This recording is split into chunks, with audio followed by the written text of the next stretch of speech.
Tal vez algunos consejos desde su corazón pastoral. Sí, algunos consejos prácticos de la lectura de la palabra. El hermano Montoya habló de formar hábitos y eso es sumamente importante. Yo creo que algo bueno puede ser el hecho de que busques un lugar en tu casa donde puedas estar tranquilo y hazlo tu lugar de encuentro con el Señor. Y tal vez tener tu Biblia ahí. El hecho de tener un plan de lectura ayuda porque no es lo mismo levantarse por la mañana y comenzar a pensar, ¿y ahora qué leo? Yo tengo un plan de lectura, no necesariamente que todo el mundo tiene que seguirlo, pero es un plan de lectura que lo he seguido por años y yo cada día que me levanto ya yo sé qué me corresponde leer. Y Dios me habla a través de su palabra. Entonces, en ese sentido, te aconsejaría que planifiques ese tiempo, o sea, no trates de encontrar en el día un momento para leer la Biblia y orar, porque probablemente no lo vas a encontrar. Fabrica el tiempo. Yo voy a hacerlo a esta hora, voy a encontrarme con el Señor en este lugar, aquí voy a tener los implementos, si un himnario, si mi Biblia, etcétera. Pero lo otro que iba a decir era que no sé cuántos pueden estar aquí que son nuevos creyentes. Y uno tiene que tener paciencia en la medida en que uno lee la Biblia y lee la Biblia y lee la Biblia, y entonces uno va haciendo conexiones que van a hacer de la Biblia un libro más apasionante y te van a mostrar más claramente la persona del Señor. A veces uno escucha a un predicador y dice, wow, eso es lo que me frustra, es que yo leí ese pasaje yo no sé cuántas veces y yo no lo vi. Pero no te olvides que ese pastor tiene años leyendo la Biblia, se pasa la semana preparando un sermón. Sigue leyendo tu Biblia, tente paciencia, que a medida que leas la Biblia vas a entender mejor la Biblia, porque el mejor comentario de la Biblia es la Biblia. Por ejemplo, Miguel hablaba ahora de, o no sé si fue Carlos, perdón, que hablaba del tema de encontrarnos con el Señor. Te toca leer, como en estos días que me tocó leer en mi devocional, el final de Jueces. Esa es una de las historias más horribles que hay en las Escrituras. Agarran a la concubina del levita, la viola todo un pueblo, la matan y él la corta en 12 pedazos y manda un pedazo a la tribu de Israel. La pregunta es, ¿y dónde está Cristo en ese pasaje? Respuesta, en ninguna parte. Hermanos, Cristo no está debajo de cada piedra y detrás de cada árbol del Antiguo Testamento, como decía David Helm. No metas a Cristo donde no está, porque vas a terminar alegorizando las Escrituras. Y con las Escrituras no se alegoriza. No lean la Biblia de una manera alegórica, nunca lo hagan. Ahora bien, ¿dónde está Cristo como quiera? ¿Cómo yo puedo llegar a Cristo desde ese pasaje? Bueno, el libro de Jueces es parte de un rompecabezas de toda la historia de la redención. Ese libro está ahí por una razón. Una de ellas es prepararme para la monarquía, porque el libro de Jueces dice, en aquellos días no había rey en Israel, cada cual hacía lo que bien le parecía. En la Biblia hebrea, después de Jueces va Samuel. Yo sé que en español va Ruth, pero no en la hebrea Ruth está después. Después de Jueces va Samuel, porque viene la instauración de la monarquía. Pero cuando tú lees el Antiguo Testamento te das cuenta que el rey que necesita el mundo, según Jueces, ni siquiera era David, que era el mejorcito de los reyes de Israel. ¿Cuál es el rey de Israel que la nación necesitaba y que el mundo necesitaba? Ese rey se llama Jesús. Entonces, en una forma correcta, yo puedo conectar ese texto con Jesús. Yo no estoy tratando de meter a Jesús en la historia, pero ese texto me está diciendo, yo necesito un rey, y yo necesito un rey que gobierne mi corazón. Y ese rey no es David, ese rey no es Salomón, obviamente, no es Ezequías, no es Josías, ese rey es Jesús. Entonces, de esa manera yo puedo ir haciendo conexiones en la Biblia para poder decir, wow, qué glorioso que nosotros tenemos un rey como nuestro bendito Señor y Salvador Jesucristo. Ese es el rey que mi corazón necesita y es el rey que el mundo necesita. Es una forma de leer la palabra. conectando con Cristo. Pero cuidado, no hagan aterrizajes forzosos en el Calvario. Creo que la pregunta tenía más que ver con cómo crear ese tiempo o hábito de lectura de la palabra todos los días o de la manera que sea. Pero yo creo que hay otras prácticas a la hora de leer la palabra que yo creo que pueden ser de mucha ayuda para mucha gente. Por un lado, yo quiero leer la Biblia, pero yo quiero que la Biblia me lea a mí. Y yo creo que la Biblia me lee a mí mejor de lo que yo leo la Biblia. Y yo sé que se habló, creo que fue el pastor Montoya que hablaba del espejo de que habla Santiago. Cuando yo entro a la Biblia, yo quiero que sea un espejo, yo quiero verme, no para que me mande a mudar, como tú mencionabas, pero yo quiero verme en eso que estoy leyendo, cómo yo estoy, dónde yo estoy, qué bien estoy. Estoy progresando, no estoy progresando, si tengo algo que confesar, etcétera, etcétera. Yo creo que eso es una buena práctica, porque no solamente es una práctica que me va a permitir mejorar, pero me va a permitir dar mejores consejerías a otros. Porque lo que estoy viendo en la Biblia acerca de mí, probablemente lo vaya a oír en consejería hoy, mañana, pasado o cuando sea. La segunda práctica que a mí me ayuda mucho es que aprendí hace muchos años atrás que la Biblia es básicamente, no es un libro acerca de los hombres, aunque está llena de historia de hombres, es acerca de Dios. Entonces, yo no quiero salir de un texto de la Biblia hasta que yo no haya visto los atributos de Dios reflejados en esa historia.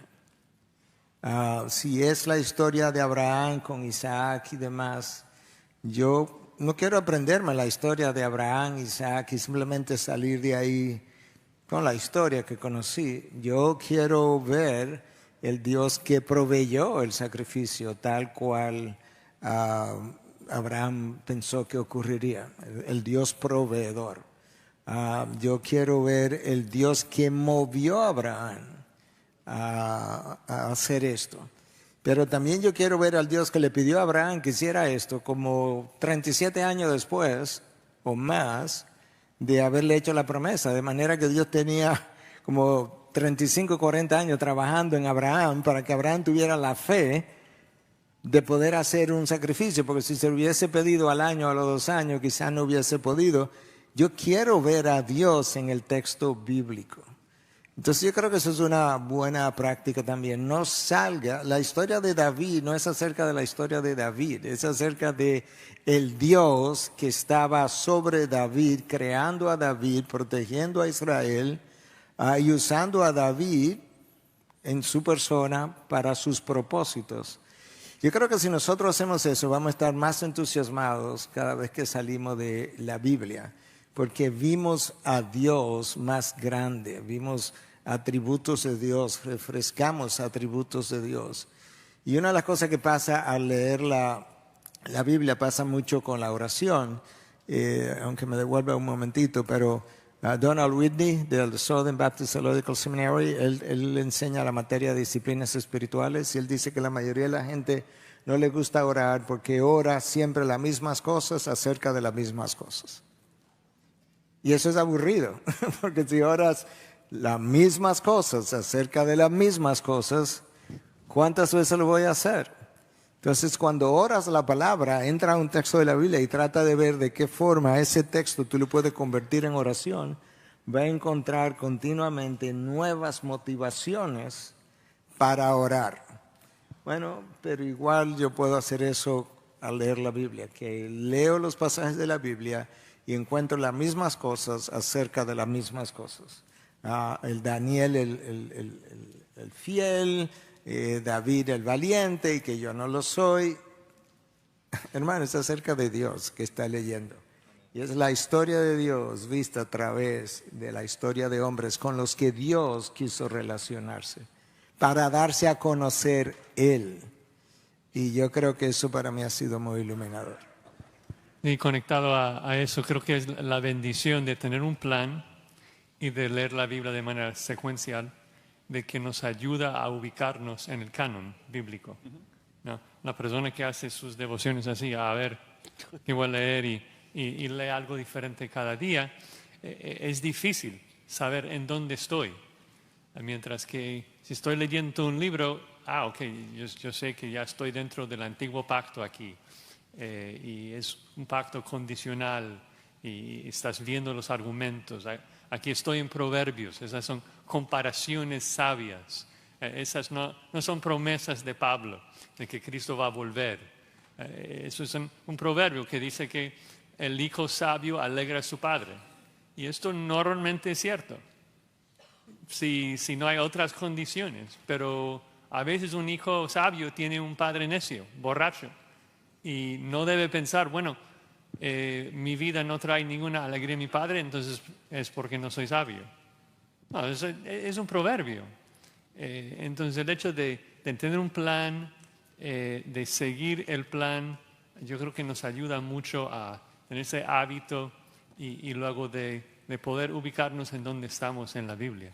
Y el otro, yo creo que lo que comentó Luis era muy sabio, de ejercer el sentido común, porque en cada etapa de la vida, la forma que nos disciplinamos en la lectura creo que te luce un poquito diferente. Si eres soltero y no comienzas tu día a solas con el Señor, me pregunto por qué. ¿Qué otras cosas tienes que hacer? O sea, si tienes un hijo recién nacido, no, o sea, él te levanta y no pues, déjame 15 minutos, voy a leer mi Biblia. No, o sea, tienes que atenderlo. Si tienes hijos adolescentes en la casa, tú tienes que formar esos hábitos en ellos cuando se levantan a la palabra. Entonces, hay que ejercer alguna sabiduría para ver cómo ejecutar un plan de lectura, pero sí o sí debemos estar leyendo. Como te dije, que para mí me ha funcionado muy bien el hecho de leer la Biblia secuencialmente. Y yo tengo ahí comentarios mientras lo estoy leyendo para ver qué realmente está ahí, no meter mis pensamientos y esto, ¿verdad? Y tratar de ver también el panorama de todo, ¿verdad? Y increíble cómo uno puede ver, por ejemplo, en el Antiguo Testamento, digamos que estamos en Levítico y uno dice que es un buen libro para poder ayudarle a dormir, ¿verdad? Porque uno lee y no me está haciendo nada. Pero reconociendo, ¿verdad?, que lo que está pasando en Levítico, Cristo lo cumplió. Entonces, hacer ese conecte a Cristo, ¿verdad? Y entonces eso me alegra.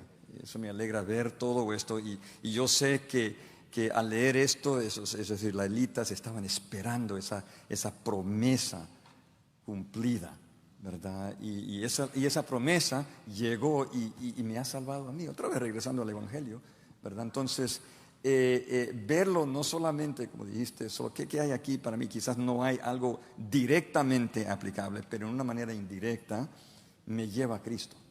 Me lleva a Cristo. Entonces yo creo que eso es una excelente manera. Se ayuda recordar, tenemos la inclinación que está bien, siempre al llegar a la Biblia decir cómo lo puedo aplicar, que está bien. La Escritura es útil para llevarnos a que seamos enteramente preparados para toda buena obra, pero primero tenemos que entender el significado correcto. Otra vez, intención autoral. ¿Qué quiso el autor que entendiera la audiencia original? Y ya de ahí pregunto entonces, ¿qué? Como dice el hermano Abner Chao, estudias la Biblia y preguntas qué dice, por qué lo dice y entonces qué. Y para responder esas preguntas, idealmente, si puedes tomar una clase de cómo interpretar la Biblia, sería ideal. Te puedes meter al IDEX, una comisión ahí, por favor. Instituto de Expositores o en tu iglesia, seguramente Integridad y Sabiduría tiene por ahí una clase de hermenéutica de cómo estudiar la Biblia y hacer ahí, seguir los pasos, ¿no?, de estudio bíblico y hacerlo poco a poquito conforme puedas. Y otra sugerencia es observa, asumiendo que estás en una iglesia donde tienes pastores fieles que entienden, saben cómo estudiar, cómo interpretar, cómo predicar el texto. Observa cómo tus pastores explican la Biblia, cómo la aplican. Y conforme estás, a lo mejor están predicando Romanos y tú en tu estudio personal estás leyendo Romanos. Creo que la mejor manera de sacarle jugo al estudio bíblico, incluso si estás de manera personal, por lo menos de lo que yo creo, es usando un buen comentario que te ayude a entender el texto. Ya hiciste tus observaciones, saca un buen comentario, escucha un buen sermón, para que puedas estar realmente sacándole jugo y te llevas algo y dices, oye, entendí, como dice Sugel, no violé la intención del autor ahí, el tema teológico, pero también hay una aplicación ahí, cómo puedo aplicarlo, ¿no? Entonces, bueno, algunas ideas.